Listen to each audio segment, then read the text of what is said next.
I'm really, you know what I'm really looking forward to in the next couple of years. I've been thinking for many years already about just doing some writing and writing a few books, and talking about and all of these experiences and my observations of those experiences, while they were happening, while I was trying to uphold things like employment equity.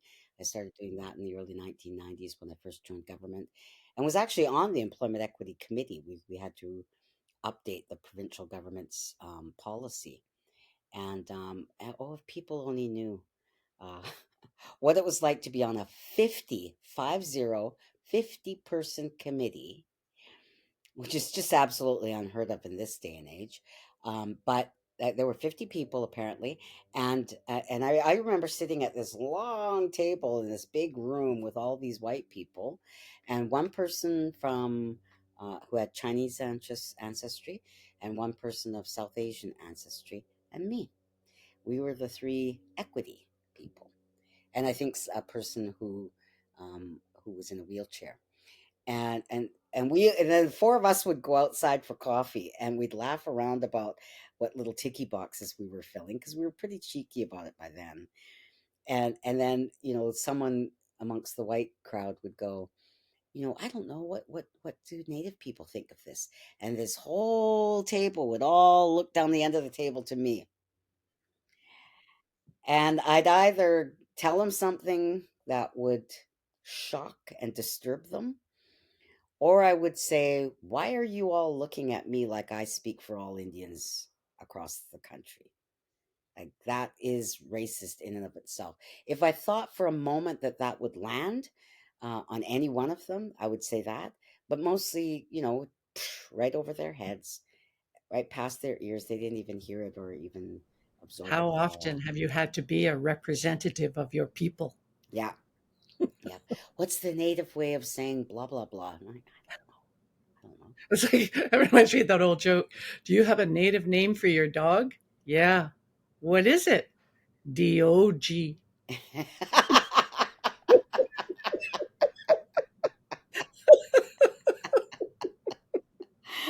Oh my goodness. Yeah, it's fun to make the well, it's like they say, our humor is what gets us and has gotten us through so much of this because mostly because you just go, really? Did I just hear that? Did you just The say that? shock. Yeah. And all you can, and then you go joke around with your cousins and your siblings afterwards, and it's like, really? So I've got great friends where we have we call them our rant sessions, and and I think what it does though is, first of all, it just lifts some of that heavy burden of so much discrimination on so many levels that white people don't understand. Um, but also by the time we get through processing it in our through our humor filter, we actually come up with solutions, and we realize, what needs to happen is we need to start doing something like this, and then it begins to fuel more ideas. And I think that some of our best solutions, living in the city, from being from different nations, it's a way we can all sort of meet and collaborate and come up with things that just at least, at the very least, show one another that we support each other. Exactly. Exactly. Do you find, because I understand that the art from your nation is very stylized, but can you express that sort of thing through? Seems to me there would be that mode of expression, that way of expressing. Yeah, I think there's a couple of, and that's what I love about, the more I learn. I mean, I've spent my whole life learning, and I still always say I feel like I've only got the first eyedropper full of knowledge. But one of the great wisdoms that I've come across in recent years is, it was never my job or my goal to be this all and everything learner. I'll learn everything I can, but I really believe that I like collaborating. I like partnering up with people, because I think if all of us carry pieces of the knowledge that our old people left to us, together, we can puzzle piece that all together and come up with great solutions. Um, But I think it's actually an unfortunate part of the colonial narrative that you should arrive at this point where you're the master. You have a master's degree and you have a PhD. I've read some dissertations and theses in my lifetime, and I'm like, really? That is so narrow. That is so narrow that you're going to need another half a dozen people to validate what you're saying. So, in that same breath, and with all things being equal, I look at it from wanting to write and collaborate and talk with other people about the bit of knowledge that I have. Here's how much I know, and my specialty is that I like to look at it through on the one side at this arts admin, public admin organizational lens and this policy lens, and at the same time this artistic side. So lots of times my policy side informs my artwork. And so what it becomes is um, lots of cheeky paintings or mixed media. I love seeing what our people are doing, especially with performance art and theater. I love that we're also getting cheeky with animation and film, reservation dogs. I mean, all of these brilliant artistic, creative ways to reflect, as artists always do, reflect the reality of our situation back to the people. And hopefully we can look at that and either learn something really quickly from it or think deeply about it before we do stupid things the next time. I'm saying that to a certain audience, but I love that having that artistic side to be able to draw upon the cheekiness a little bit, but also drawing upon the great teachings that come from this very stylized artistic tradition that we have. It's uniquely ours. Um, we come about this right, the right to produce this kind of art as a family inheritance, and a lot of people still don't recognize. Canadian people don't recognize, and that's where this it's Northwest Coast style. It's not. You know how many styles there are? And then, you go from the Haida, the Tlingit, the Bella Kula, Simshian, Anishka, all the way down the coast to the Coast Salish. Those are all entirely different styles. They have commonalities amongst them, but all their history, the legends, the origin stories, all of those things are different. The contexts are different. So I think we need to stop pan indigenizing the art that comes from this particular coast and recognize that all of those nations have a different style. And I always take my hat off to. Uh, I've seen some really early works lately that the Haida did, um, where that cheekiness came out, where they would, if they were going to shame somebody, like one of those, what do they call themselves, explorers, that rolled up on their shores, and did not conduct themselves with honor or integrity, which is important to all our people. So the Haida have an argillite and some actual full size totem poles that are meant to shame those people who treated them poorly and who were contradictory or contrary to what they were claiming. And I've always seen those pieces of art. Now it's like, that looks like a white man. It's got a mustache. It's got a top hat. Why were the Haida doing that? Well, I finally learned from some of my dear friends who are Haida, and they're, oh yeah, yeah, that was a shaming pole. I'm like, I like that. I like that. I want to know more. I want to know what our people did, and we did similar things, but mostly, other things that we would do is in our actual potlatch ceremonies, a family, if they had such an encounter, a difficult encounter with some white people, they might make a dance about it and a song and bring that as part of the sort of the fun part of the ceremonies. All of our ceremonies have comic relief of some sort, and it's kind of like used during the break between serious business that's taking place. And so some of our families actually have songs and dances that are meant to be cheeky and poke fun at the white people for some of the silly things they did and still do. I remember talking to my cousin, and they would make up stuff. Like when the anthropologists came around, they would just, and I'd be like, oh God, that's terrible. Why did you? They're going to believe you. Yes, yes. But the rest of us are just, just killing ourselves. You told them what? Oh man. It's so true that there's, and I, part-time historian here doing my family research and just getting to understand that a bit better. But I've come across records where I had already heard from different elders who had done some work with museums back in the 70s and 80s, and they were talking about their generation of elders who would have been from the 40s and 50s, how if they didn't like the anthropologist or linguist or whomever showed up in our community wanting to just drain us of all our info and then go get a degree based on that, um, our people were wise to what they were doing. So they BS'd them a little bit and told them really convoluted stories and, oh yeah, that's the way what our people used to do, and then they'd map it all out, and these people are documenting, and they got their microphone, they're recording them, and then, later on, our people are laughing away at them, going, You didn't." Oh my goodness.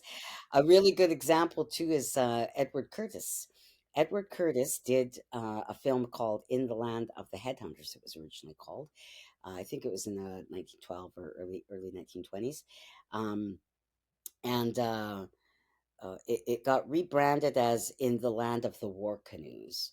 And it's now owned, I think, by Folkway Records or Folkway Films or something like that. University of Washington Press has the rights to it now, anyhow.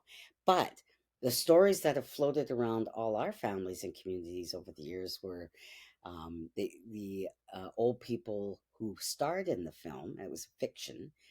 Um, used to giggle around because but at the time the film was made, our people were already very modern people. We weren't living in our traditional big houses so much anymore. Some people still were, but um, we're in modern white houses and wearing modern white clothing, and it was all during the potlatch ban, so we weren't all walking around in regalia or anything like that. So but Edward Curtis had all of the actors wear wigs with the headband because that was the only way to keep the wig on, at, which is just not even part of our culture or any of our regalia. And then they're in loinskins, like you'd survive a winter on the coast in loinskin. I didn't think so. So it was all these completely doesn't make sense backward, but it was all about him making his film, and so he got his film done. But there are photos here and there. I actually just came across one the other day where all of the actors, they were all tired, they were on a break, so they're all flopped out, laying in the canoe, telling each other stories, joking around, and it's such just this moment in time where you look at that picture and go, "Oh my God, there's my granny, there's my uncle, and or my great uncle," and they're all joking around. You get to relate to them on this whole other level and appreciate them for what modern people they were. Um, in the absence of seeing a photo like that, I would continue my whole life being convinced that all the narratives that were taught to me about like I thought that was a real film for a lot of years. I thought it was a real story. I couldn't understand why they were dancing around the fire the wrong way, but I thought maybe I don't know what happened there. But so, I have questions. So, but it's so interesting to see and understand and appreciate that even we, as Indigenous people living in the cities, going to public schools, were also very much conditioned to believe the rhetoric and the stories and the stereotypes that were taught to us. Absolutely. You know, and what you were saying too about the collaboration with the art, like for me, it's woodland art. When they say it's woodland art, it's like we're not all Norval Morse, so okay, like we're Yeah. not, we're not. I mean, he was a duplicate, you know. So Yeah. and the fact that what I've been learning is that so much of our paradigm is based on relationship. Yes. So doing things alone is kind of and goes against Mm. the way that we're made, almost, like, even, like Yeah. we're not Yeah. made to be sitting alone in a little room typing on a computer and trying to pull these things out of our brains. Yes. Yes. It's always been relational. It's always been a relationship. And in my community, there wasn't a chief, Yeah. like that bugs me. Yeah. We had family representatives, but they pretty much had to do what the old ladies told them to. Yeah. Yeah. And if they didn't, there was hell to pay. Yeah. Same here. Same here. So, Exactly. and we live, extended families, and we go, travel around we call them the trails, like we go in our territory and we go, okay, we're going here for a few weeks in the spring. That's where the sturgeon run. We're going over here when the garlic starts. We're going over here. So we knew our pantry, right? And we would just travel to wherever the food was and wherever the hunting was or wherever, whatever. And then during the summer, we'd all get together. Yep. Yep. Yes. And every family had, Celebrate, eat, yeah, exactly. trade. Yeah, train. When we had a place where there was a river that flowed into, or a river flowed out of a lake, but it was kind of like through this gap in the rock. It's like they called it the Stone Weir. Hmm. And Oh, so fish all gathered there. So there was right. lots of fish to feed everybody, all the families, who came down to gather. Yeah. And we didn't have, like there was that guy over there makes the best canoes. Mm. And that woman there, she does the beadwork that's really, the one you want, like that, go talk to her. So there wasn't just this, one person Yes. who was the be all and the policymaker, the, governance, the negotiator, the, you know, whatever else. Like it wasn't just one person. And Yeah. it certainly, like, that authoritarian rule didn't occur in our communities. It Yeah. was all relational. Relational, and also I think I would add that everybody wore several hats. Everybody's knowledge base covered off several areas, and that's very wise. It's very wise in an oral tradition, but also just in any governance model. I think colonialism has got it all wrong. They've got it all wrong.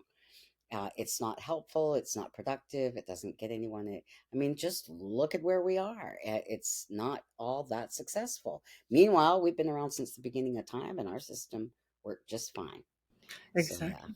And very I mean, literally, we're walking libraries yes, yes, because of the oral transmission. So that's what they used to say, that the husband and the wife needed to complement each other.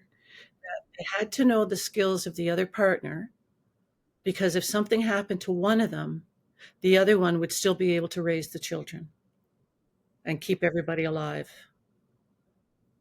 And yeah, so yeah, everybody had to have, a variety of skills and stories, and but that too is when so many people died.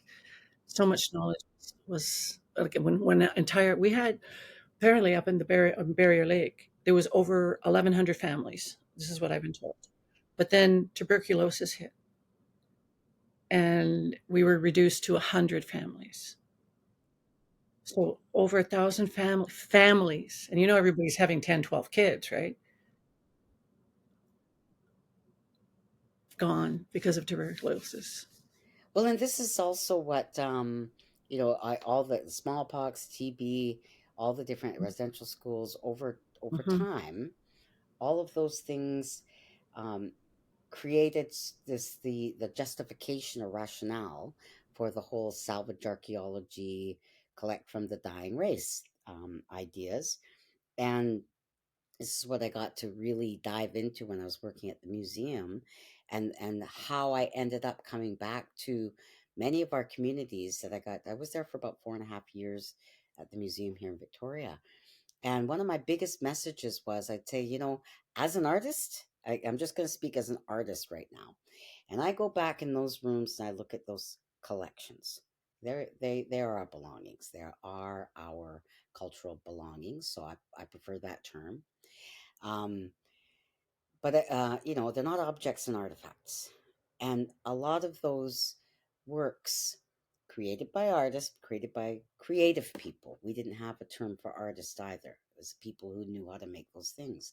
um, they the knowledge that went into those pieces, knowing the purpose it would serve, who had the right to wear it, when that piece would actually be shown, whether it would ever be shown anywhere other than in our winter ceremonials or different ceremonies, different bits of business. This is such a complex understanding of every single piece, whether it was a carving, a weaving, or what have you. So traveling through the back rooms of several museums, a couple of things really struck me. And that was, first of all, that there are pieces in many museums that our own people don't even know about. That's kind of the obvious. But the pieces that they don't know about relate to ceremonies that have been long since forgotten because of those epidemics. The people who carried the name and carried the right to that dance and to that song and to that plot of land or that harvesting area, all of those interwoven rights that come with names and songs and that sort of thing, um, ended up being not so much lost to time, but severed by the colonial institutions. And we're only now, and by now I mean really in the last maybe since the 1980s, since the development of lots of cultural centers across Canada, um, and the beginning of the actual repatriation and sending back some of our belongings, it sparked a lot of research in our communities where our own artists, I know several artists who are weavers from our community who went off to Chicago, the Field Museum, and saw our woven cedar bark headdress in styles they had never seen that kind of weaving before in their life. And they're really good weavers. They're just amazing, but they had never seen anything like that. And they'd been at it for so long. So they stayed there long enough to study the pieces and recreate them when they got home. So my message ended up being what, with our communities, this idea of taking these particular items that are sitting in the back rooms of museums. It's going to take us a while to get those home to you. Um, in part, the community now, because those families are lost, we're not exactly sure who these pieces really belong to. You can't, a museum can't force a community, First Nations community, into building a museum. It's not sustainable, that there isn't money for it. So communities have to rethink, where are these belongings going to go when they do come back? Do we have a space? Is it climate controlled? Because if it's really fragile, we do want to keep it safe still, but we want our artists to be able to study it. So I started saying to artists, you know what? Don't wait for that. That's going to carry on. There's lots of negotiations. There's funding. There's finding land in your community to place a building to put out these things. So in the meantime, what we should have is programs that provide support to artists to travel and to stay in a town like Victoria, a week, 2 weeks at a time, and spend every day in the collection studying certain pieces that they're going to replicate, and then make the replica to give to the family. That, I think, that's the most immediate, fast moving way to kind of, it's not full on reconciliation, but I think it feels like the spirit and intent of reconciliation. This piece will hold a space now in your community until such time as the original comes back. Because, like I say, lots of those original pieces are so fragile, even though they've been in climate controlled environments for 100 years. Doesn't mean they weren't fragile when they were collected. Yeah. So, That's a um, reclamation, I think, that is really yeah, important for our own people. that's a great word. Yeah, Yeah, reclaim. reclamation. Yeah, And I've it been makes to. us feel good as artists to know that everything we've learned is actually going to go into reviving parts of our culture that have been dormant. Exactly. I've been to the one at the Museum of History. Ah, I was just yes. blown away. I Yeah. couldn't. will leave all the stuff in the archives. Like it's like Indiana Jones warehouse down there. I know. I know. That irks me sometimes too. It's like, you mean you've had it all this time and it's never seen the daylight or Ah, the light of day since? yeah, Then what are you doing with it? exactly. It's just sitting there in these back rooms. Yeah. Like just, and I remember it was so silly. We saw all this stuff and all these canoes and all this beadwork and all these, you know, clothing and all this stuff. And then we turn a corner and everyone went, "Oh, it's the Mr. Dress Up uh, treehouse, like the one that Casey and Finnegan went to." We were all like, "Oh, like little kids." It was a heavy day, I guess, up until that moment. Yeah, I think the part that hurt my heart the most was seeing canoes and totem poles in a warehouse. It was bad enough that there was several floors of backroom collections that just have never seen the light of day. And I just but when we went to the warehouse and saw the monumental pieces and realized that we almost completely lost our canoe culture here on this coast if it weren't for the people from Bella Bella, the Heiltsuk people, our relatives from there, really started bringing that back in, I believe it was the late 80s, mid 80s. And now we have tribal journeys as a annual kind of event. And it keeps changing as we go on. But the most important thing was that all the different styles of canoes that came from the coast, depending on which waterways you were going to be paddling or pulling, um, the knowledge around the kind of canoe and how to make that canoe, and the process of how it starts by following the tree, and how much carving gets done there in the forest, the roughing out and everything. You don't just drag a full-on log down to the beach and make a canoe. There's a whole portion of the process. When to harvest the And then tree? when, yes, Yeah, can't just be any time of year. Yeah. yeah, exactly. It was in the summer, and I was working with my cousin. She was an elder and her friend, and we were trying to do birch bark biting. And so we had collected the birch bark, and we'd also tried to get some spruce root. We're going to do. And of course, they were digging and digging. Not her, but her daughter was digging and digging, trying to get the spruce root. That finally got it and pulled it out. And then we were sitting at a picnic table in their camp, and these poor old ladies trying to chew on the birch bark, and it wasn't showing up. Right? It wasn't. And finally, she said, "Monique, we usually do this in the spring." I'm like, "Oh no!" And I got the camera going, and so let's make baskets. But we even baskets, like we could make them, but we couldn't. They do the outline. I don't know if you see any. No, I don't have any. Well, there's something up there. Anyway, you do like a template. You scratch away everything but the image on the birch bark you want, like the moose or the beaver, whatever. But again, you have to do that with spring birch bark because it's more moist, and the stuff you get in the summer is like dry, dry, dry, dry. Yes. You know? And that's exactly the way our cedar bark is on this coast. Yeah, You have to get it in the spring, April, May, yeah, and exactly. it has to be exactly the right moment. And my friend describes it as it's like when the trees start to sweat and take off their jacket. That's cool. Isn't that nice? I get a visual of that so easily. And she said that that's when the sticky part is steamed away from the combination of the moisture and the heat, and you're able to pull the bark off the tree clean. And then once you harvest that strip, and it's usually, it can be a 14-foot long piece of cedar bark that you pull off the side of a tree, and then you sit down right there right now and pull the rest of the bark off, and it's the inner bark that you're after. And the inner bark, if it's got just the right moisture, is so pliable, and you have to work it fairly quickly within a few weeks or so, to get the absolute best product out of it and the most waterproof. There's so many of those. Practically every. It's like whitefish. You don't fish for whitefish in the summertime because they're mushy. The meat is yeah. So you in the winter is when because they like it cold, cold. So you get them in the wintertime.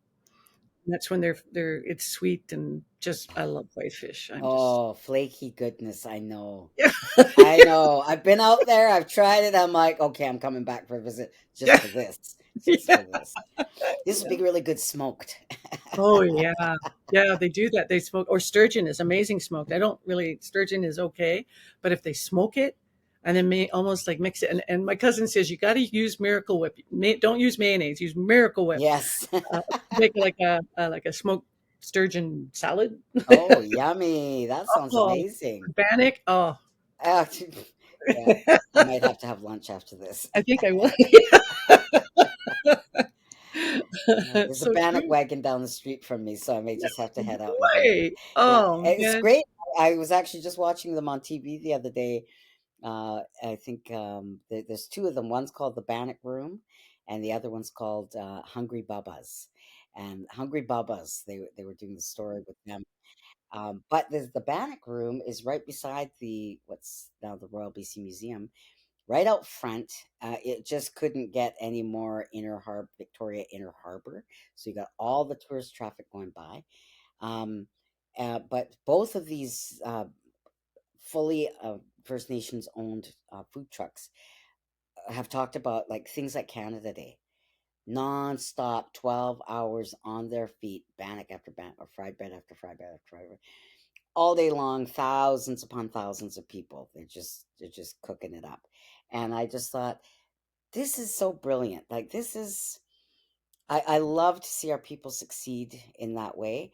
And then we also have artists who are situated in the inner harbor, right along. There's a causeway right close to the water, and as this being the land of the Songhees, the Lekwungen people, the they have a permit system, because they've always been, as part of their original agreement with the province, that used to be part of the Songhees people traditional territory and harvesting area.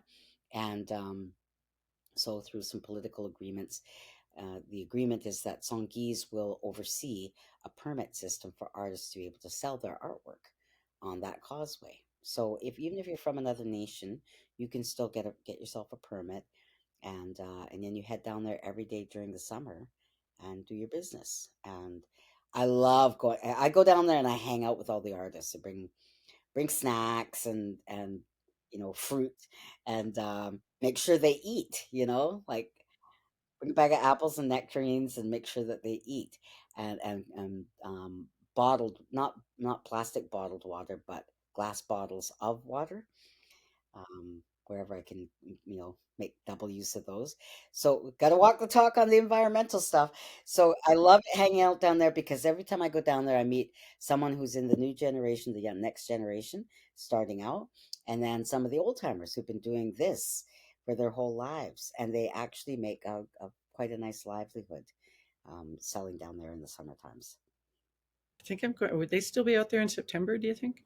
Sometimes they're usually there till not too long after Labor Day, mid September, Okay. because the weather here is really good until about the third week of September, and then everyone just starts folding it up and getting ready for all the Christmas markets, Yeah. which starts Thanksgiving weekend. It's a year round. See, I've got so much to do when I retire from day work. Yeah. Yeah. Yeah, I will be busy. I'll just have to update my little cart that I drag around to do vending. You're gonna Oh, find me coming up to your cart. yeah, There you are. yeah. I'd love to just get a permanent kiosk somewhere where I could actually uh, tell people this is where I am all the time. So we'll see about all that. I don't know. I like I was saying before we came on today that sometimes I get really tired of this idea of being involved in a very commercial market. Um, but it is where we are now. There's lots of things I think we as artists still need to talk about with one another around our standards, Mhm, how we do pricing, how we go about how we represent in different spaces, mhm. and the big question which we didn't get to talk much about. We'll come back and talk about pretendians another day, but people, not only pretendians, but people who, because they've pan-indigenized Pacific Northwest Coast art and called it a style, that non-native people, and I say non-native because it's not just people who I would have typically called white, but there are people from other cultures, from other continents. Malaysia is the biggest importer of fake native art. Wow. They're carving in entirely different wood. All of our carvings, for instance, on this coast is usually yellow cedar, red cedar, alder. Yeah, there's only a few woods that lend themselves really well for carving. And but these folks are cranking them out. And they're absolute rip-offs Yeah. of existing artwork. So they just have to look at the mask in a museum, and they, make a dozen of them, and then they ship them over here, sell them out on the street, Wow. and then these collectors, people who've collected them over the years, now they're starting to show up in different like Facebook Marketplace and eBay. I have this mask that my parents got in 1983, and it's I wonder what it's worth. And they're thinking that they're going to cash in on it. It's like, I'm sorry, but that's barely worth the $5 for the cost of the wood, Yeah. because it's a fake. It's an absolute ripoff of a famous artist's design, and it's in mahogany, which we don't have here. You don't have That's your, how we yeah, know it's not authentic. exactly. So yeah, we still. So I really, Yeah. if I think that's the one thing I'll do till my last breath is continue to encourage our artists to keep having those discussions. There's Yeah. no absolute right or wrong answer on anything. There's just solutions that we can come up with while we're on the planet, and Yeah. then hand it off to the next generation to keep things Well, it's going. distinction based too, because what Yeah. we don't have, like, as structured. Like, we have songs and I stories. I've been gifted stories by people in my community, Hmm. that I can tell. But I can't, like, I've had teachers come up and say, "Oh, can you come tell that to our class and we'll make puppets of your creation story." I'm like, "No, I'm Oh, sorry, I can't do that." But we don't have, um, yeah. I just like, how'd you land there? How'd you get? That's a leap if I ever saw one. Holy cow! Can I come and make a puppet of your mass? I'd like to make a god and a Jesus and a Pope puppet and Exactly. tell some jokes about it. Yeah, Oh, I love it's it. hard because like how do you get non-native people?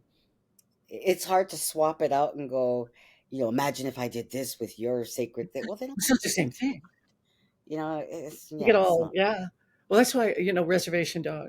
Yeah, when the what's his name, Knife Man, and he's eating the Eucharist in the church. Oh yeah. Body of Christ. Okay, it's like, no. Got any There, like, cheese? no, yeah, Cheese crackers? I yeah. know. It's like, no. He's, oh, you don't know what you're Oh, missing, and he's chomping away on. I Yeah, I struggle with that all the time. With how would you feel if dot dot dot? It's hard to exactly. Yeah, when people don't have this white cohesive culture. There's no white cohesive culture. There's no, nothing that you can point to and say this is truly Canadian culture. no. I mean, other than hockey maybe, but and I love hockey. But even that, and lacrosse, that came from us too. Uh, Yeah, exactly. yeah, so it's like, well, do you want to call it Canadian, or should we call it by the name of the people who actually invented it and that you co-opted? There was, what was his name now? Oh, I have the video somewhere. The video was called "They Lied to You in School," and Ray something. He must be gone now. But Ray, uh, he came out. He was such a great speaker. He was Haudenosaunee, um, and he was such a great speaker. And he went on about all the foods, all the things, all the and the way he talked, it was just sort of a rolling storytelling, and I was just mostly hypnotized by the way he spoke. And then the information started to sink in about what he was saying, and it just blew me out of the water. All the things. I didn't know that. It's stuff I didn't know they didn't. Yeah, You know. like fruit roll-ups. I remember seeing one of the old ladies in our village Of in the course. summer, got all the berries, mashed them all up, and laid them out on this. And it's a certain, I'm not sure what the root was, but it's a mat, a woven mat, and the kind of mat that wouldn't affect the flavor or poison the berries, or, so they obviously knew what they were doing. So Yeah. laid out there, dried it in the sun, and then rolled it all up and stored it away in those airtight Benwood boxes. Oh my god. So yeah, I remember doing that one time when I learned about that. I went, yeah, fruit roll-ups. We invented that too. You're welcome. You The better get it in. kayak and the sunglasses. Yeah. Yeah. Yeah. Well, the elder I work with, his name is Albert Dumont, and he said it must. I mean, it's genius. Whoever when they first came up with the canoe, Yes. the form, the function. Who knew to when you got the when you get the birch bark, the paddle. He said the paddle is based on a beaver tail. Uh-huh. You know, Brilliant. Yes. Absolutely brilliant, and the fact that it could take us thousands of miles, the whole river system of Turtle Island, Yes. it became our highways, and people could travel. I talked to a curator over at the museum, and he was saying in this area they found a vase that came from Florida, but Wow. inside the vase there were seeds from South America. Wow. Yes. Yeah. Isn't that just amazing? I love hearing things like that. We have the same thing with the ocean going canoes and the discussion around how, at a certain point in the history of the planet, the ocean levels were lower, I believe it was. And so the journey across from the Pacific Northwest coast over to what is now called New Zealand, and all through the Pacific Rim was not so common that it was every single day, I don't think, but it was constant, and those trade routes, and same thing, we have trade with the people down in California, what's now California, and South America. And and I always marvel at how many generations would it have taken to perfect the canoe from this coast as well? Because one of the things they do when it's getting close to being the outside being carved and everything's exactly so, then they hollow it out. They hollow it to a certain point, and then they hollow it out the rest of the way, and they steam it. And the technology around, for who thought of that first, but the technology around that, and the genius and the engineering and all the things that have to align, so that when you steam it, you can put those cross pieces in for the seats. And then when it cools, it closes and holds them in place. So I look at that and think, okay, if you went into a museum collection and found the earliest canoe that was ever recorded, and then you went back another couple of 100 years and realized that the only way you could come up with that kind of technology and understanding and knowledge and practice, is to have a good 30,000 years at least learning how to do that. Because the trade, because it's not just the canoe itself. If you look in each side of the community, the South America, California, and the Northwest Coast, and see the trade items that predate the canoes that they traveled in. So, there's a really good, I think, discussion that completely washes away that whole Bering Strait bridge Oh, theory that's been my disproven elder many. says we were going the other way. Yeah. It's like, oh, what a cute story you tell.